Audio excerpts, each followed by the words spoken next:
مقیت۔ خلا کے عالم نے ارشاد فرمایا، جس نے اچھے معاملات میں کسی کی سفارش کی تو اس کے لیے اس میں سے حصہ ہے، جس نے برائی پر کسی کی سفارش کی اس کے لیے اس میں سے حصہ ہے، اور اللہ ہر شے پر قادر ہے۔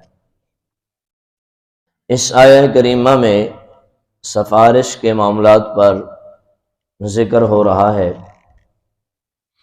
خلا کے عالم نے ارشاد فرمایا کہ جب بھی سفارش کرو تو پہلے دیکھو یہ برائی پر ہے یا اچھائی پر ہے۔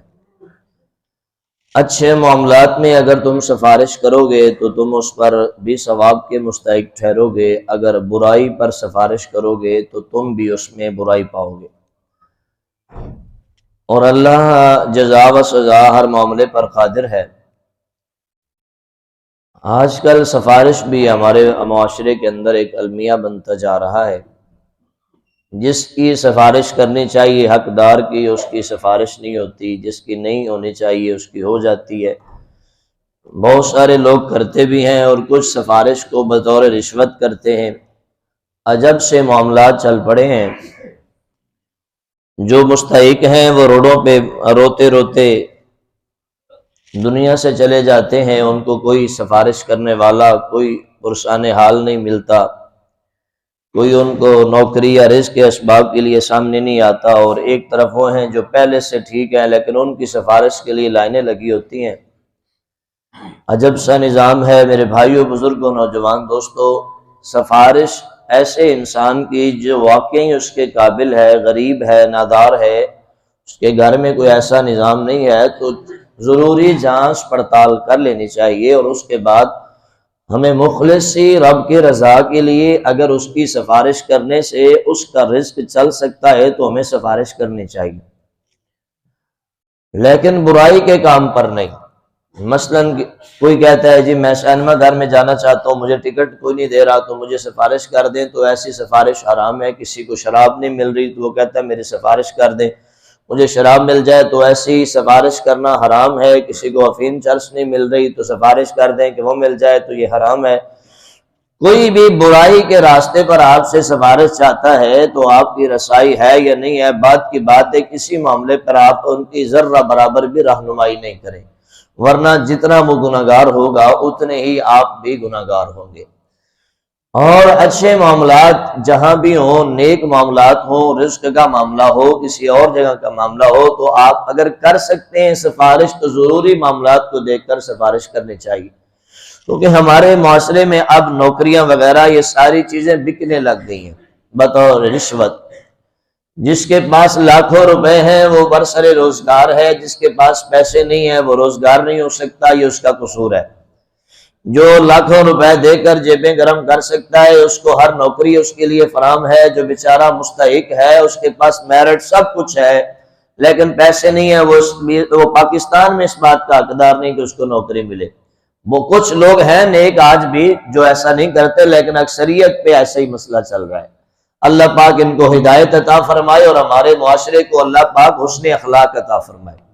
ہاں جی، یہ ہمارے معاشرے کا المیہ بنتا جا رہا ہے، کیونکہ ہم نے بر وقت کسی بھی فتنے کا سد باب کرنا سیکھا ہی نہیں ہے۔ آج ہم کہتے ہیں اس نے پاکستان کو برباد کیا، اس نے کیا، ان کا نام تو بس ایک آدھے کا ہی لیتے ہیں، ہم سب نے مل کر ہی پاکستان کو بدنام کیا ہے۔ پاکستان کے جو اس نے برباد کر دیا، لیول نیچے کر دیا، تو ہم سب نے مل کے کیا ہے۔ جس کا جہاں پہ ہاتھ پڑتا ہے وہ معافی تھوڑی نہ دیتا ہے۔ ہاں جی، ایک بندے کو نوکری لگوانی ہوتی ہے، 50 بندے سے ہم پیسے لے رہے ہوتے ہیں، تو کیا ہم پاکستان کو بدنام یا برباد نہیں کر رہے؟ یہ مہنگائی کے طوفان میں عوام کو لا کر پس دیا انہوں نے، اور جو ہم ایک بندے کو نوکری پر نہیں لگوا سکتے 500 بندے سے پیسے لے رہے ہیں، تو کیا ہم نہیں کچھ کر رہے؟ لیکن چونکہ ہم نے انگلی اگلے بندے پہ اٹھانی سیکھی ہے، خود پہ نہیں۔ آج کل ہمارے معاشرے کے اندر سارا نظام ویسا کا ویسا چل رہا ہے۔ ہمیں ایسے معاشرے سے اللہ پاک پناہ عطا فرمائے اور ہمیں ان معاملات میں اللہ ہدایت عطا فرمائے۔ کوئی ایسا فتنے کا ہم نے بر وقت سد باب کیا ہوتا ہے ان لوگوں کا تو آج ہمارا یہ حال ہی نہ ہوتا۔ ہم نے تو اپنا سر جھکانا سیکھا ہے، بس کوئی کرتا ہے تو کرے، بس ٹھیک ہے۔ لیکن اگر اللہ نے اس پیارے آقا نے فرمایا اگر تم برائی کو ہاتھ سے روک سکتے ہو تو روکو، زبان سے روک سکتے ہو تو روکو، نہیں تو دل میں برا جان لو، یہ تو پھر ایمان کا کمزور ترین درجہ ہے۔ اور آج کل ہم بے حسی میں دل میں بھی برا نہیں جانتے، زبان سے ہمارے سامنے لڑائی جھگڑا اور عجیب و غریب نظام ہوتا ہے، ہم بس ویڈیو بنانے کے چکر میں ہوتے ہیں۔ بس ضلع کچہری ادھر ادھر چلے جائیں تو پکڑا جائے تو بس ویڈیو بنا لو اور لوگوں کو فیس بک پہ موقع دے دو، وہ بس اپنا مفتی پن جگا لیں۔ بس ہم نے اتنا سیکھا ہے، اس کا آگے ہو کے حل کرنا نہیں ہم نے سیکھا کہ اس کو یہ جرت کیوں ہوئی ہے ظلم کرنے کی، اس کو جسارت کیسی ہوئی۔ ہم یہ کرنا سیکھا ہی نہیں ہے، ہم نے بس ایک کام سیکھا ہے، جہاں کچھ اور ویڈیو بناؤ سوشل میڈیا پہ ڈال دو، اور ہم پھر سوچتے ہیں ہم نے مسئلہ کشمیر کو حل کر دیا۔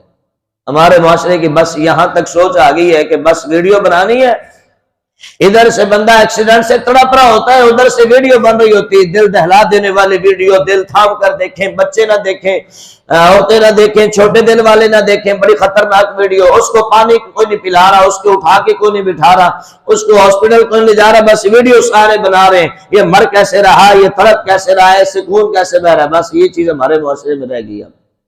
احساس نام کی چیز اب ختم ہوتی جا رہی ہے وقتاً فوقتاً۔ جو لوگ احساس کے لیے سلامت ہیں، اللہ ان کو تا حشر سلامت رکھے، اور اللہ ہم سب کے سینوں میں احساس کی دولت اللہ پیدا فرمائے، اور ایک دوسرے کے دکھ میں اللہ ہمیں شریک ہونے کا جذبہ عطا فرمائے، تو دکھی لوگوں کا سہارا بنے، نادار لوگوں کا سہارا بنے۔ اس معاشرے میں ہم نے اپنے بھائیوں کو کمزور سے کمزور کرنا شروع کر دیا ہے، جو ایک نیچے آ رہا ہے ہم سب مل کر اس کو نیچے لا رہے ہیں، لیکن اگر ہم ہی ایک دوسرے کو سپورٹ کرنا شروع کر دینا، صحیح جگہ پہ ہم اگر سپورٹ کرنا شروع کر دینا، تو انشاءاللہ ہمارا معاشرہ بہت جلد اٹھ جائے گا۔ لیکن ہم نے کبھی کسی صحیح مستحق کو کچھ نہیں دیا۔ ہم لوگ جب بھی دیکھ لیں آپ اپنا زکوٰۃ و خیرات نکالتے ہیں، کہاں پہ خرچ کرتے ہیں آپ نظر دوڑائیں، آپ قربانی کرتے ہیں آپ کی کھال کہاں پہ جاتی ہے آپ نظر دوڑائیں، آپ کے پیسے چندے والے کہاں پہ جاتے ہیں آپ اس کو نظر دوڑائیں۔ آپ مستحق اب تک اگر کچھ آتے رہیں تو آپ کے گرد و گرد جو غریب ہیں وہ بھوکے نہیں سوئیں گے، انشاءاللہ وہ بھی کھا کر سو سکتے ہیں۔ لیکن ہم نے خود غرضی اور بے حسی کا معاشرہ سیکھا ہے۔ اللہ پاک ہم سب کو اس سے پناہ عطا فرمائے، اور جو قرآن اور حدیث راستہ میں بتاتی ہے، اللہ ہمیں اسی راستے پہ چل کر ایک دوسرے کا دست و بازو بننے کی توفیق عطا فرمائے۔ ضروری ہے آج ہمارے معاشرے کو اس طرح پہ آنا۔ اگر آپ کا کسی پر سفارش کرنے سے کسی کا بھلا ہوتا ہے، اس کی زندگی سنور سکتی ہے، اس کے گھر میں چولہا چل سکتا ہے، تو آپ کو ضروری سفارش کرنی چاہیے، اور جانچ پڑتال کر کے بن دیکھے نہیں کچھ بھی کرنا چاہیے۔ پیارے آقا نے فرمایا تحقیق کیا کرو، تو آپ نے اگر کسی کی سفارش کرنی ہے تو ضروری جانچ پڑتال کر لو، یہ ہے کون، کہاں سے آیا ہے، اور اس کا کیا کردار وغیرہ، یہ سارا کچھ کر کے آپ کو سفارش کرنی چاہیے تاکہ اس بیچارے کا بھلا ہو جائے۔ لیکن برائی پر قطعاً کسی کی سفارش نہ کرے، اس پر جتنی پکڑ اس کی ہوگی آپ کی بھی ہو جائے گی۔ اللہ پاک ہمیں ایسے برائیوں سے فتنوں سے محفوظ فرمائے، ایک دوسرے کے درد میں رب شریک ہونے کی توفیق عطا فرمائے۔ آگے ہے وَإِذَا حُيِّيتُم بِتَحِيَّةٍ فَحَيُّوا بِأَحْسَنَ مِنْهَا وَرُدُّوهَا إِنَّ اللَّهَ كَانَ عَلَيْكُمْ حَسِيبًا۔